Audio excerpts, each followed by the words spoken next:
Hey guys, welcome back to In the Kitchen. So here this week we're missing James, but we have Alonso right here to my right. And let's go ahead and get started. How you feeling today? I'm feeling good, man. Feeling Yeah? good, better than James. Yeah, he's feeling a little under the weather. Just messing with you, man. So you want to jump to the topics? Yeah, of course. Yeah. Oh, we got a lot to talk about. A lot of spicy stuff going on this week in the NFL and NBA. Yeah. So let's get to it. All right. Well, okay, so let's go ahead and talk about the NFC playoffs. The picture of this week. The NFC playoff pictures. Oof, man. It is tight. And I mean tight. For that wild card seed, for the 5th and 6th seed. Now, Minnesota Vikings have been very consistent. I don't see them losing the 1 or 2 seed, or even getting out of the 3 or 4 seed. Philadelphia, same thing. I don't see them losing the 1 or 2 seed, or especially getting out of the 3 or 4 seed. Now, some weird stuff can happen with New Orleans, where they just don't close out the season as strong as they have since the first 2 games of the season.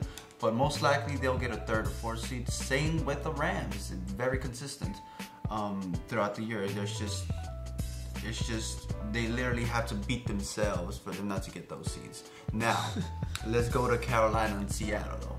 Carolina is a very good team with a very great quarterback.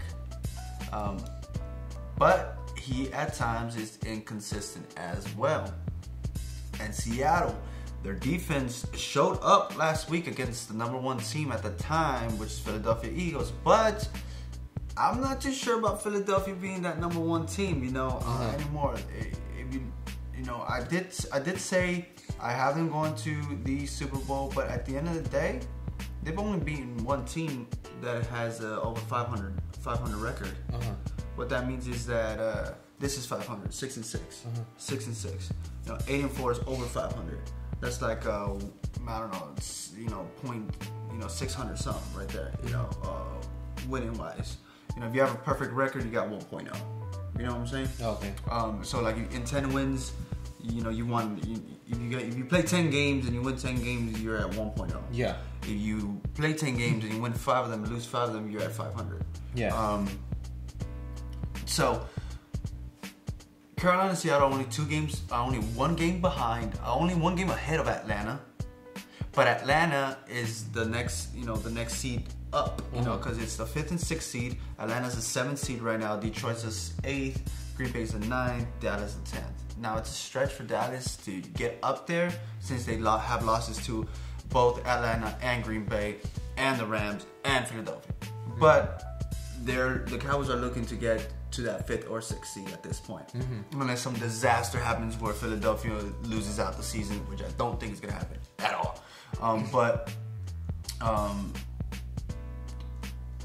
The way I see these playoffs going, I just don't see how Carolina's not going to get in. These are the next 4 games. Minnesota, okay, let's say they lose against Minnesota. Minnesota just makes that case for being the #1 seed. But that leaves them at 8-5. But I see them win against Green Bay, especially with Aaron Rodgers, against Tampa and Atlanta. That leaves you at 11-5 record. Nobody else is gonna catch up to you. Not even Atlanta, because Atlanta's already at 7-5. Even if they win all of their games, I still have them losing to Carolina. Carolina will get that 6th seed. Seattle, on the other hand, does have it a little tougher, and the last seed, the wild card seed, which is going to be that 6th seed, is the one that probably is going to give it up is Seattle. I see Seattle possibly losing to 2 out of the next 3 weeks. They got Jacksonville, Los Angeles, Rams, and Dallas. 3 very good teams. Yes, I say good because by then, Dallas will have Ezekiel Elliott and the entire squad back. You can't tell me that's not a great team when the entire squad is together. Yeah. Okay, you want to criticize them because they don't have backups, but hey, I don't care. When they're the starters and they're the best team in the league, why not? Yeah. Put them out there. But it's gonna be tough. But definitely that 6th seed is gonna be up in the air. Cowboys have kind of the easiest schedule, being that all their guys are getting healthy again, and we're getting Zeke coming back, and we're playing mediocre teams the next 2 weeks. Yeah. Because they got the Giants next week. No defense, no receivers, no O-line. Only Eli's there. And then you got Oakland. They've been very, very inconsistent.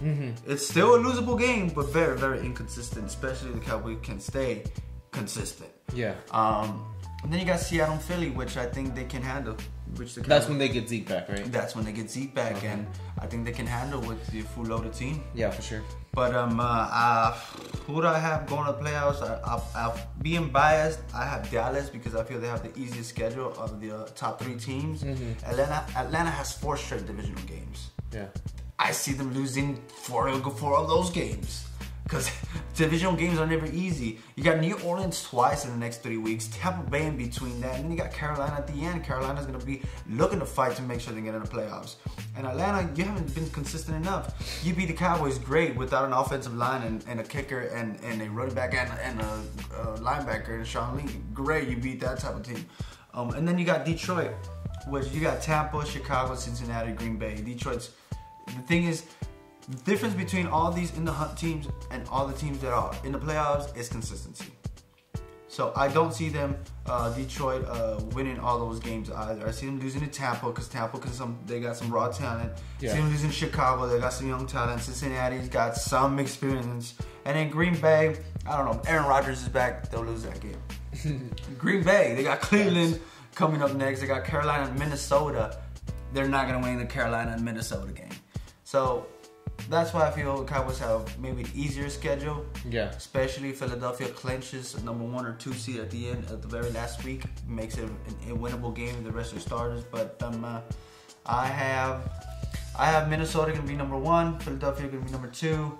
I have New Orleans at number 3. The Rams at number 4. And I have Carolina at number 5. And I have the Cowboys going in at number 6. Especially because of who's in the hunt and who Seattle plays next. You heard it here first. I got the Cowboys back in the playoffs. I guess we'll wait and see for that one. Yeah. We'll see, man. I mean, hopefully, you know. Yeah. That's what we all want, but I mean, that's what I want, definitely as a Cowboys fan. But yeah, it's what Cowboys fans want. Okay, so what do you feel about the Warriors having the number 1 seed? Or do you think they'll have the number 1 seed by the end of the season? Yeah. It's I don't even know what to say, man. Just as much as the NFL's been a wacky season, NBA's just been just as wacky, man. The East all of a sudden is just as good as the West, you know. In terms of, but then again, it has been pretty. Yeah, it's still the same teams that are pulling away now after 20 games, you know. You start developing your rhythm. You start figuring out who the team actually is, or who the team actually isn't. So through the first 20, 22, 25 games, depending on where you are in the schedule, top 5 teams in the NBA. You got the Celtics, Rockets, Warriors, Cavs, and Spurs. Now, what surprises me is that the Spurs are still up there. Yeah. Tony Parker just came back 2 games ago, and you haven't had Kawhi Leonard, and the guy that was replacing Kawhi Leonard went down 3 games ago, and now you know. And this is the thing, we played a top tier team in supposed to be a top tier team. But through 20-some games, they haven't shown me the Thunder. Oh, yeah. They played the Thunder with a bunch of second stringers and a few starters, and they beat them. They played the Thunder with a bunch of third stringers because Popovich was resting all his starters and his bench guys. They played against a bunch of third stringers, and the Thunder barely pull out. You know, it was a game until the last 5 seconds. Like, they barely pull out. Now, Warriors, I am a little bit concerned, especially through these next couple games, because they do not have Steph Curry. Yeah.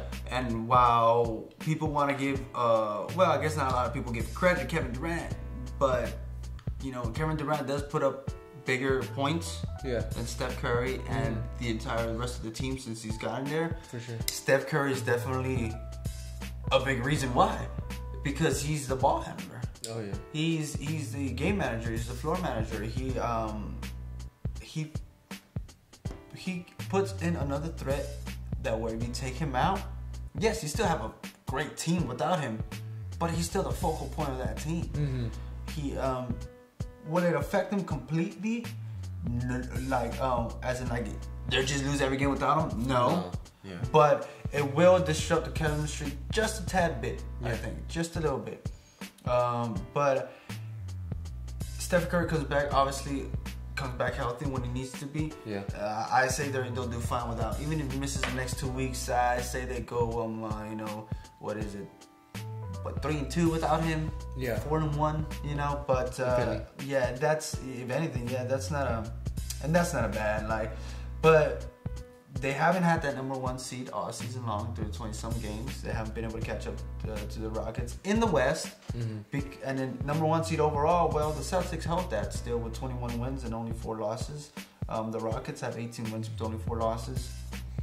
Warriors 19 wins with 6 losses. You got the Cavs 17-7, Spurs 16-8. But I definitely see the Cavs getting that 1 seed in the East, and I see the Warriors getting that 1 seed in the West. For sure. Why? Because you just can't. It's the first 20-some games. Yeah.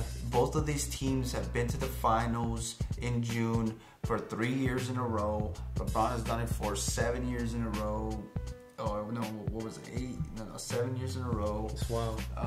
So they're tired, man. Yeah. They're resting in the beginning. Their frustrations are flying. Yeah, for sure. They're doing things. So I see them definitely going on. Like LeBron's going already going on a run, 12 wins in a row. Warriors get that number 1 seed.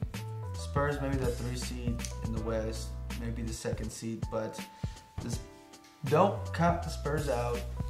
If Kawhi Leonard comes back and he performs just the way he was performing last year, and I feel that's going to be a minimum the way he performs, so I think he's going to perform even better. Oh yeah. So don't count him out in number 1 seed, but if for some reason, I don't know, man, they just start beating teams by like 40 points again every single night, then it's going to be a little different. Yeah. But for sure. They get the number 1 seed again this year. For sure. I mean, that's cool. Okay, so hot take. How are the Cowboys?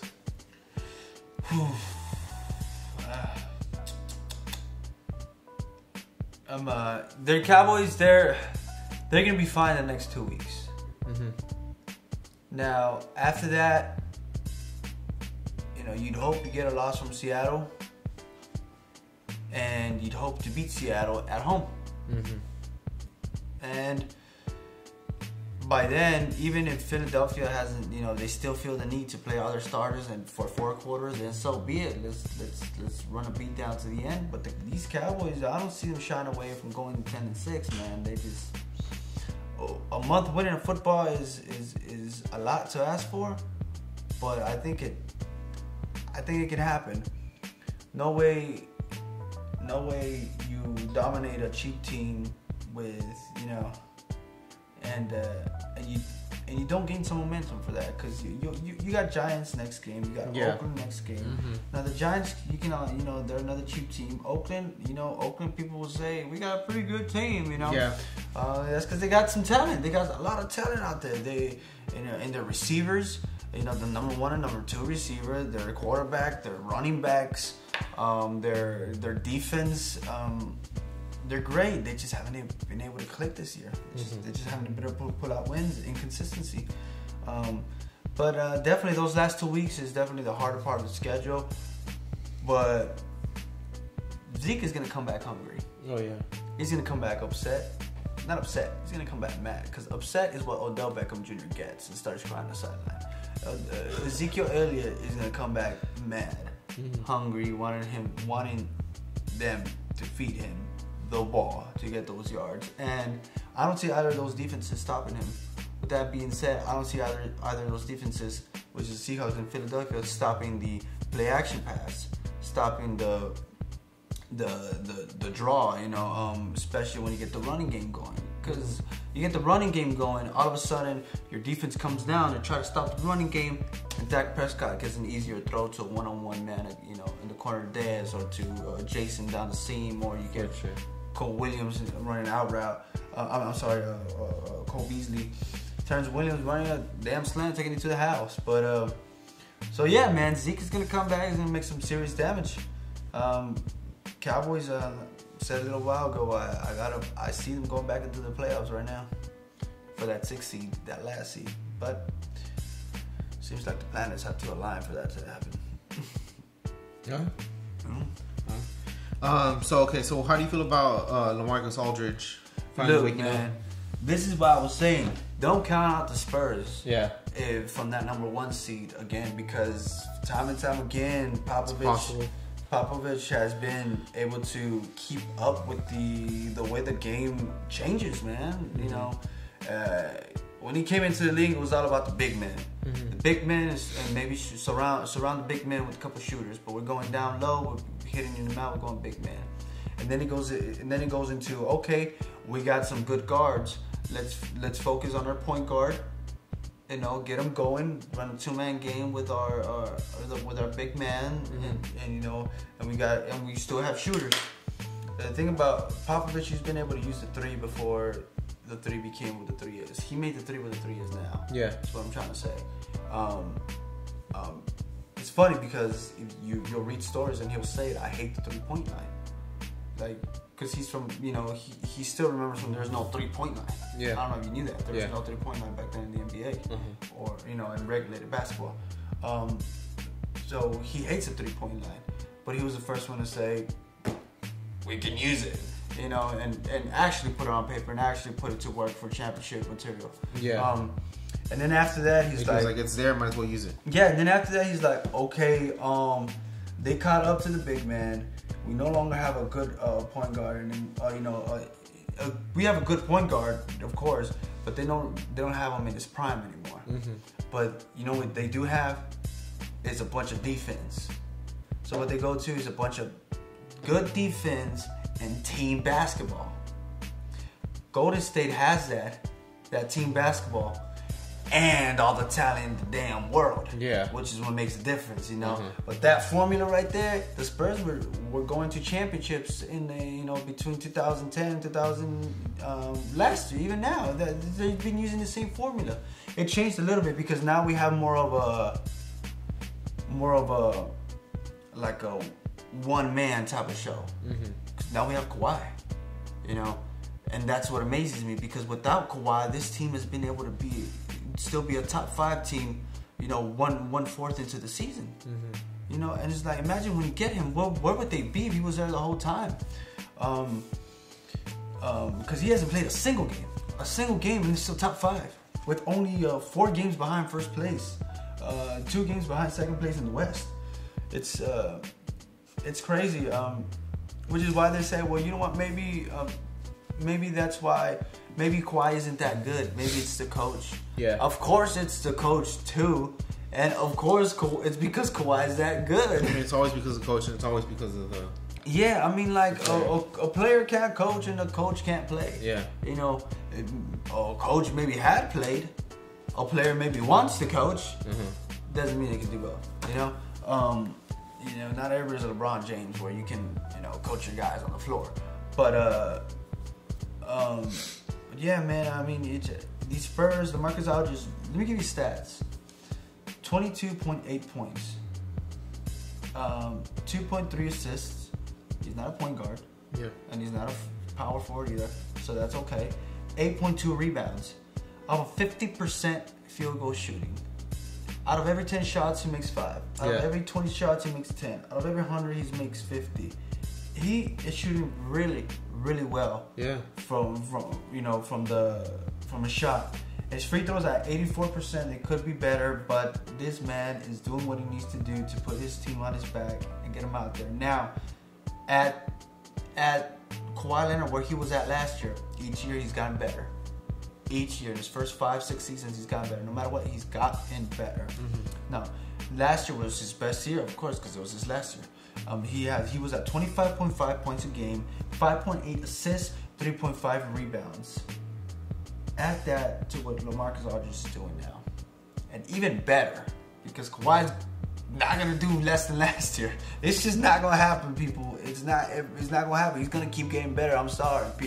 People, LeBron had haters from the beginning saying he's never gonna get this good. Guess what? He's this good. Yeah. Kawhi is doing the same thing. Yeah, it's gonna happen. But very, very quietly. He already has 1 ring. He already has 1 Finals MVP. He's already been to 2 Finals. He's already been to 4 Western Conference championships. This man has experience. He's a superstar. Anybody who tells you that, no. And another thing, this is how good Greg Popovich is. People don't consider LaMarcus Aldridge a superstar anymore. And he's playing like one, leading a team like one, with a top 5 record in the NBA. Mm-hmm. Get out of here. We got a good team. They're going to be scary. Yeah.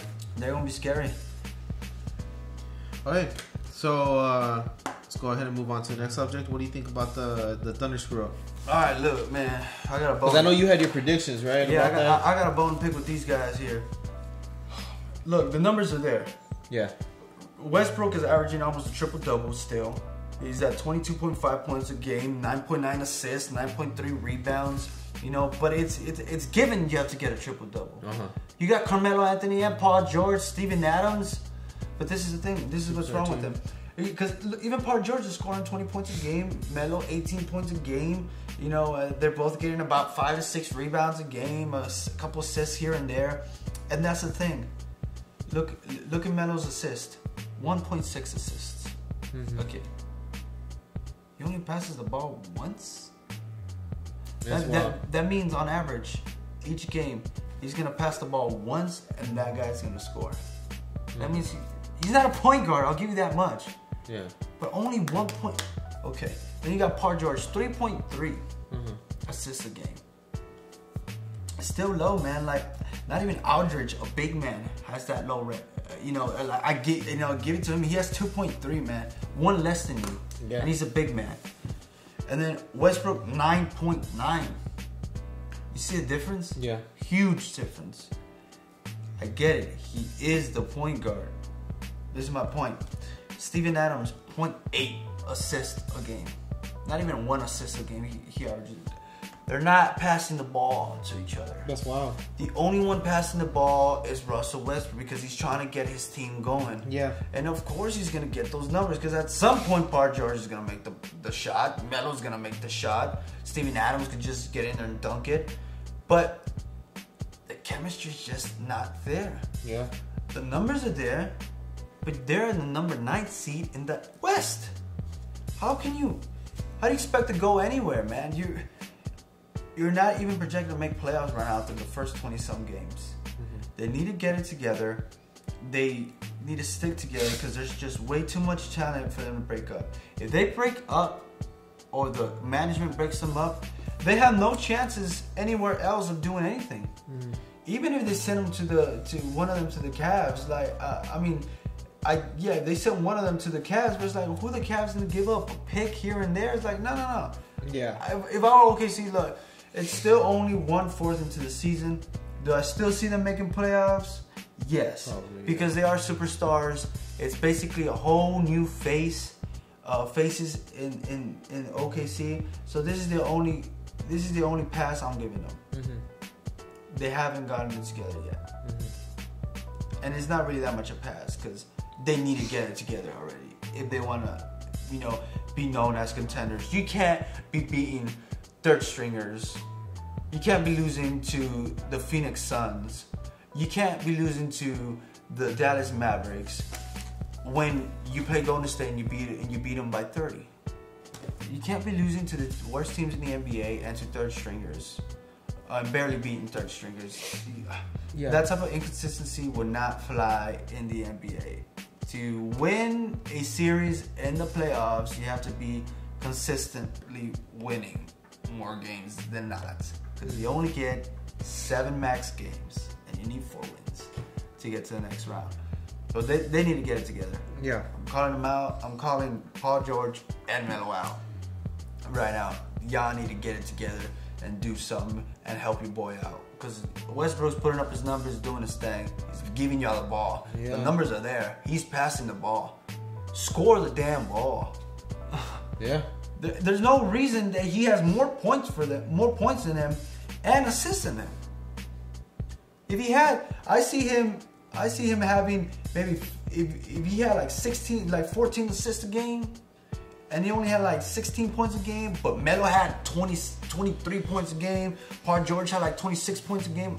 That's perfect. That means the point guard's doing his job, and the other guys are moving around enough without the ball to put yourself in a position to score. There's just no chemistry. There's just no chemistry right now. They just can't figure it out. Yeah. But hey, I mean, like the first 40 games, half of a season, whenever LeBron came into the Cavs, they were at 500. You know, these guys are at 11 and 12, basically 500. You know, so I'm gonna wait it out. I'm gonna wait it out. I don't trade anybody just yet if I were OKC. So, but it definitely should be alarming. Yeah. They need to do something about it real quick. For sure. Okay. Well, it looks like that's this week's In the Kitchen. Yes, sir. Yeah? Yeah, that's All it. right. Well, thank you guys for joining us. Follow us at Red Twin Entertainment. You can go ahead and like and subscribe. And follow our Twitter handle. That's 1N_TH3_kitchen. And they got the best bench in the NBA. I'm sorry, man. I'm just looking at this stuff, man. Like, I don't see how they're just not a threat ever. Like, they're always so much a threat, these Spurs, man. Like, yeah, for sure, dude. When the starters come back, and then but this bench, man, this bench is crazy. This bench could beat half of the NBA starters out there. Like, for sure, without a doubt. All right, we'll see you next week. Peace.